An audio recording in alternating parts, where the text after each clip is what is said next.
طلب العلم فريضة على كل مسلم. الحمدللہ الغفار والصلاة علی سید الابرار.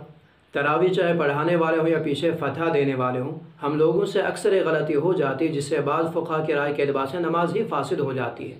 اگرچہ علامہ شامی اور ہدایہ کے محشی مولانا عبدالحی لکھنوی علیہ رحمہ ان حضرات نے نماز کے فاسد نہ ہونے کو اعصا اور مفتہ بھی قول قرار دیا ہو، لیکن جو فقہا نماز کے فاسد ہونے کے قائل ہے ان کی وجہ کو سامنے رکھتے ہوئے اور اسی طرح نماز جو رب کے ساتھ مناجات کی حالت ہے اس کے پیش نظر اس طرح کی غلطی بہرحال کراہت سے تو خالی نہیں. تو آئیے دیکھتے وہ غلطی کیا ہے.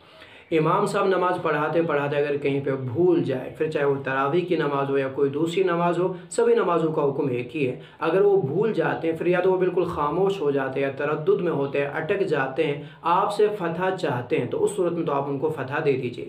لیکن اگر امام صاحب رکے نہیں، انہوں نے کوئی دوسری صورت پڑھنی شروع کر دی، انہوں نے کوئی دوسری آیت پڑھنی شروع کر دی، گویا وہ اٹکے نہ رہے، تو اس صورت میں آپ کو فتح دینا اگرچہ جائز ہے لیکن یہ فتح کراہت سے خالی نہیں. اسی بنا پہ فقہا نے اجماعی طور مقتدی کے لیے فتح دینے میں جلد بازی کرنے کو مکروہ قرار دیا، بلکہ امام کو بھی اس طرح کی کیفیت پیدا کرنا کہ وہ بالکل خاموش ہو جائے یا اٹکا رہے جس سے لوگ مجبور ہو جائے فتح دینے کے لیے، اس طرح کی کیفیت کو بھی مکروہ کہا ہے.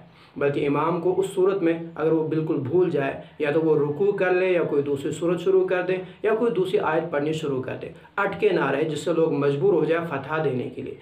یہ بھی دیکھا جاتا ہے کہ امام صاحب ابھی وہ وقف کرنے کے لیے انہوں نے سانسی چھوڑی ہوتی ہے اور پیچھے سے فتح دینے والوں نے فوراً فتح دینا شروع کر دیا ہوتا ہے. تو نماز کے اندر اس طرح کی کیفیت اور اس طرح کی غلطی کراہت سے بہرحال خالی نہیں، اس سے احتراز ضروری ہے.